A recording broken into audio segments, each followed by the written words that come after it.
तो आज मैं जिस मूवी को एक्सप्लेन करने वाला हूँ, इस मूवी के अंदर एक गरीब मछुआरा अपनी होने वाली लुगाई की आंखों में सबसे प्यारा एक दिन एक ऐसी जगह पर फंस जाता है जहाँ से तो भगवान का भी निकलना मुश्किल हो जाता है। मूवी का नाम यही कहीं लिख के आ रहा होगा। तो बिना समय गवाए डायरेक्ट करते हैं मूवी को स्टार्ट। तो मूवी स्टार्ट होती है जहाँ पर हमको एक महिला पिन्नियों की तरह रोते हुए दिखाई देती है। याद में इस पिन्नी का बाप होता है। इस पिन्नी को हम बुलाएंगे सत्या। तो सत्या यहाँ पर दुखी है क्योंकि उसका प्रेमी काम पर चला गया। वो चाहती है कि उसका प्रेमी काम पर ना जाए। दरअसल उसका प्रेमी एक मछुआरा है। तो अब उसका प्रेमी रुका नहीं तो सत्या मैडम दी चटकी हुई। उन्होंने कहा ठीक है तू बाहर में जा, मैं किसी और से शादी कर लूंगी। तो आज सत्या को देखने ये वहां से आए थे। इसको हम बुलाएंगे राइडू। तो राइडू सत्या को देखकर एकदम से चौंक गया था और उसके मुंह में पानी आ गया था कि है ये मुझसे शादी कर रही, ऐसा हो ही नहीं सकता। ऐसे कौन से मैंने अच्छे कर्म कर दिए जो कि इसने मुझको हाँ बोल दिया। अब शादी वगैरह पक्की होने के बाद सत्या राइडू को अलग से बुलाती है मिलने के लिए और कहती है देखिए राइडू जी, मैं शादी आपसे करूंगी पर मैं प्यार किसी और से करती हूँ। तो राइडू भी लाइक है बिजली कोई और चला और बिल मैं भरूं। तो सत्या बोलती है अरे रुक जा, इतना जल्दी मत मचा, मैं तेरे से ही शादी करूंगी, बस तू मेरी कहानी तो सुन ले।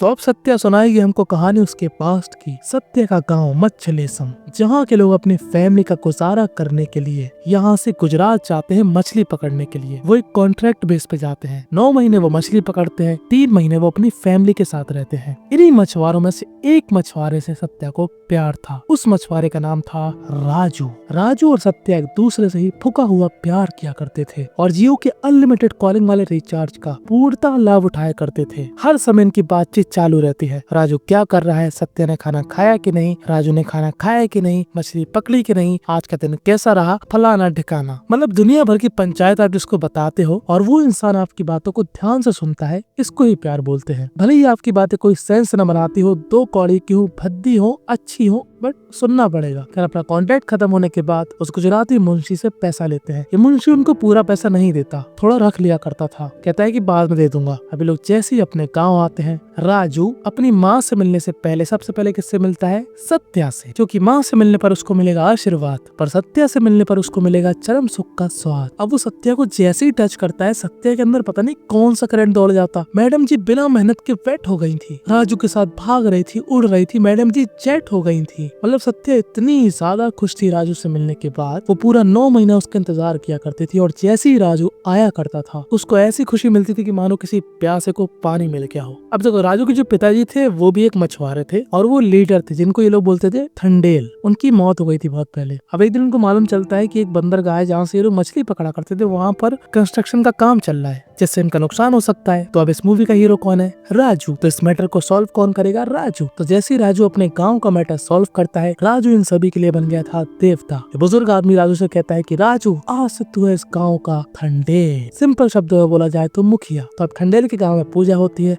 और ठंडेल अपनी हीरोइन के साथ बड़ा ही घातक डांस करता है और जब सत्या थक जाती है तो वो उसको अपनी गोदी में सुला लेता है। अब सत्या सोना नहीं चाहती थी क्योंकि जब भी सत्या सोया करती थी राजू यहाँ से 9 2 11 हो जाया करता था, क्योंकि अब 3 महीने हो चुके हैं, फिर से उसको काम पे जाना है और ऐसे ही होता है। और जैसे ही अगले दिन सत्या उठती है उसको पता लगता है कि उसका फिर से कट गया। बेचारी सत्या हमारी राजू के प्यार में प्यारी, वो चाहती है राजू जल्दी से वापस आ जाए, वो चाहती है राजू कभी वहाँ पर ना जाए, यहीं पर रहकर मेरी मछली में कांटा फंसाए। पर राजू कहता है देख सत्या, मैं ठंडेल बन चुका हूँ, यानी कि पूरे गाँव की जिम्मेदारी मेरे ऊपर है, तो मैं ऐसे काम छोड़ के नहीं आ सकता, समझा करो। अब कुछ दिनों बाद इस गांव का एक आदमी समुद्र में डूब के मारा जाता है और हर जगह दुख का माहौल था। पर सबसे बड़ा सदमा सत्या को लगता है, इसीलिए नहीं कि सत्या का ये बहुत ज्यादा खास था कोई। दरअसल सत्या सोच रही थी राजू के बारे में, किसी दिन कहीं राजू की ऐसी खबर ना आ जाए, मेरा क्या हाल होगा। तो एक दिन वो ऐसे अपने पापा से पूछते कि पापा आप क्यों नहीं जाते मछली पकड़ने, गूदा नहीं है क्या आप में। तो सत्या के पिताजी कहते हैं देख बेटा, मुझे भी ठंडेल बनना था, मुझे भी मछली पकड़ने का बहुत शौक है, पर मैंने वो सिर्फ तेरे लिए छोड़ दिया। पहले मैं भी मछली पकड़ने जाया करता था राजू के ही पापा के साथ, पर एक दिन जब मैं वापस लौटा तब मुझे क्या मालूम चला कि जो तेरी माँ है वो बीमार थी, उसको मेरी जरूरत थी और उसकी हेल्प करने के लिए कोई भी नहीं था। तो तेरी माँ टैब उड़ गई और मेरी मछली पकड़ने की लत छूट गई। खैर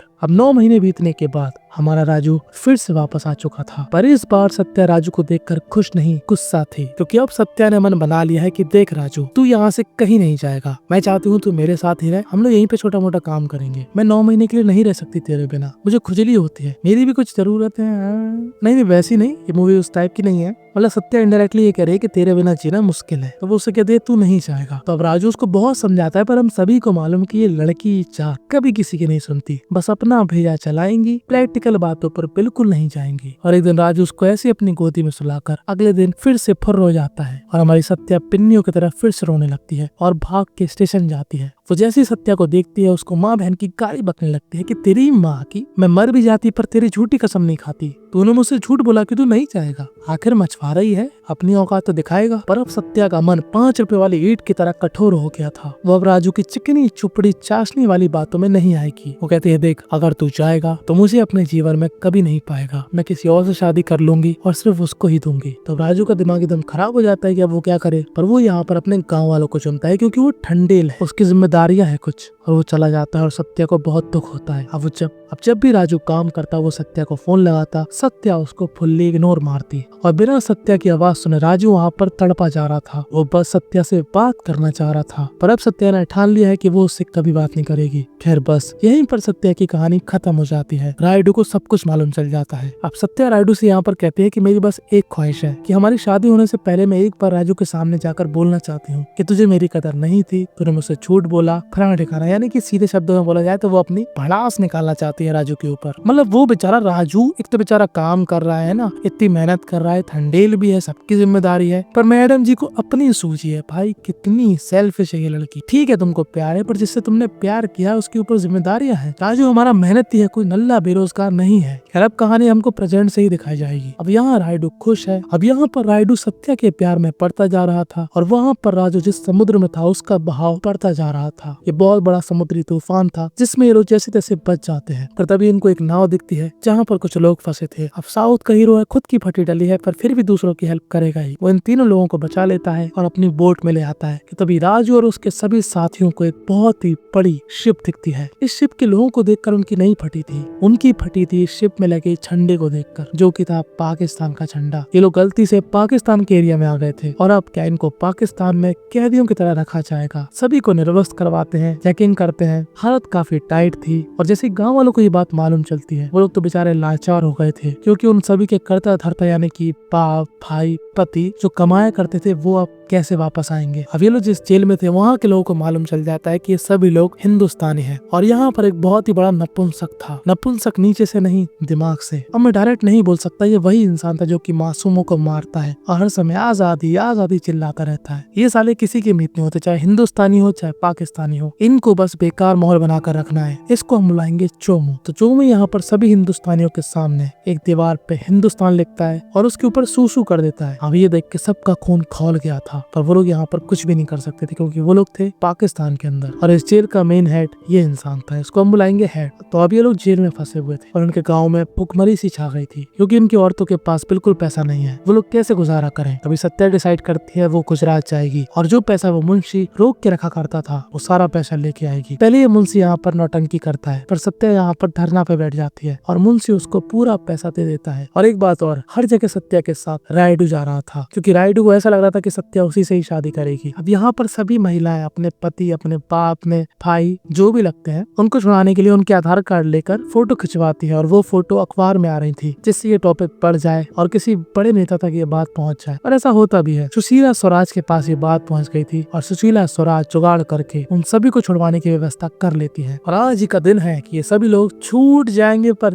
तभी एक बहुत ही बड़ा बवाल कांड हो गया था भाई साहब। हिंदुस्तान में आर्टिकल 370 हट गया था। जी हाँ, इसका मतलब कश्मीर अब पूर्णतः हिंदुस्तान का हिस्सा हो गया है। अब ये बात सुनकर किसकी जलेगी? ऑफ कोर्स पाकिस्तानी गवर्नमेंट की। तो ऐसे में इनको छोड़ेंगे? घंटा नहीं छोड़ेंगे। इनका रिलीज ऑर्डर कैंसिल कर दिया जाता है और इनको फिर से लपेटे में ले लिया जाता है और अब हर जगह दंगे भड़क जाते हैं और जिस गाड़ी से लोग वापस आ रहे थे उसको भी रोक लिया जाता है। यहाँ पर एक आदमी समझ जाता है कि ये लोग हिंदुस्तानी है। अब ये सभी लोग यहाँ से वहाँ भागने लगते हैं। अब उस जेल के हेड को लगता है कि ये हिंदुस्तानी मौका पाकर छू हो गए, पर राजू भाई साहब इस मूवी का हीरो है। हीरो मतलब ईमानदार इंसान, तो वो अपने आप ही इस हेड के सामने आ जाता है और हेड की नजरों में राजू की इज्जत बढ़ जाती है। अब इस चीज को काफी समय बीत रहा था और गाँव के लोग बेचैन हो रहे थे और जो स्वराज जी थी ना उनकी भी मृत्यु हो गई थी। तो अब सत्या किसके पास जाए, किससे मदद मांगे? तो अब कुछ टाइम बीतने के बाद जो स्वराज जी थी उनकी बेटी उनकी गद्दी पे हाजिर हो चुकी है। तो सत्या उनके पास जाती है और कहती है कि प्लीज मेरी हेल्प करिए। आपकी माँ की यह आखिरी इच्छा थी, उन्होंने मुझसे वादा किया था कि वो मेरे गाँव के लोगों को पाकिस्तान से हिंदुस्तान लाएंगी। तो इस महिला को एकदम मोटिवेशन आ जाता जाता है कि वाह मेरी माँ ने कहा था ठीक है, मैं अपनी पूरी जी जान लगा दूंगी, जबकि असली में ऐसा कुछ नहीं होता। नेता बहुत हरामी होते हैं। खैर मूवी है, मूवी की तरह लेंगे तो अब इन लोगों को जेल में रहे हुए 2 साल बीत गए थे और आज वो दिन आ गया था जब इन सभी को रिलीज कर दिया जाएगा। सभी लोग काफी खुश थे, सभी के नाम बोले जाते हैं, पर एक आदमी का नाम रह जाता है। अब इसका क्यों रह जाता है? क्योंकि भाई साहब ने अपना आधार कार्ड ही नहीं बनवाया था और बिना पहचान के ये लोग कैसे तुमको जाने देंगे कि तुम हिंदुस्तानी हो। खैर ये जेल का हेड यहाँ पर राजू की हेल्प करता है और इस बंदे को भी वापस जाने की अनुमति मिल जाती है। खैर सत्या जो दिल्ली गई थी रिक्वेस्ट करने के लिए, वो दिल्ली से वापस आ गई थी। वो गई थी राइडू के साथ और राइडू के साथ ही वापस आती है।